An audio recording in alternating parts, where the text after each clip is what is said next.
กระทรวงอุตสาหกรรมและการค้าได้เผยแพร่ดำรัฐนิคมอุตสาหกรรมและบรรดาดำรัฐต่างๆที่เกี่ยวข้องในวันที่21ตุลา2025ที่กระทรวงอุตสาหกรรมและการค้าได้มีการเผยแพร่ดำรัฐนิคมอุตสาหกรรมโดยเฉพาะแม่นภายใต้การเป็นประธานของท่านบุญเพ็งศรีบุญเฮืองหัวหน้ากรมอุตสาหกรรมปรุงแต่งกระทรวงอุตสาหกรรมและการค้า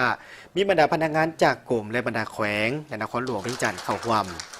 ท่านเกี่ยงคำลาสัจจัก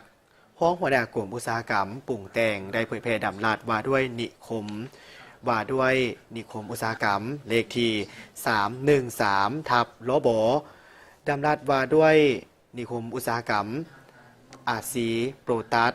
เลขที่314ทับนยและดำรัฐว่าด้วยนิคมอุตสาหกรรมอมตะเลขที่315ทับนย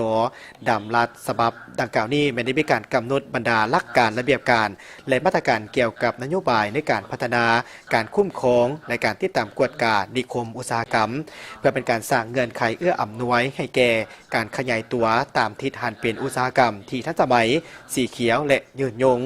เป็นการประกอบส่วนเข้าในการพัฒนาเศรษฐกิจสังคมของชาติให้เข้มแข็งเพื่อเป็นการดึงดูดการลงทุนทางด้านอุตสาหกรรมเร่งการพัฒนาเศรษฐกิจ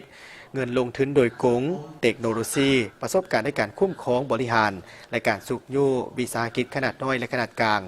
มีส่วนร่วมในการเป็นต้องสู้การผลิตสุกยู่การส่งเสริมการนำใช้วัตถุดิบการผลิตก็คือผลิตภัณฑ์เครื่องสำเร็จรูปและสำเร็จรูปเข้าในเรื่องงานการปรุงแต่งการผลิตภัณฑ์อื่นๆที่มีมูลค่าเพิ่มขึ้น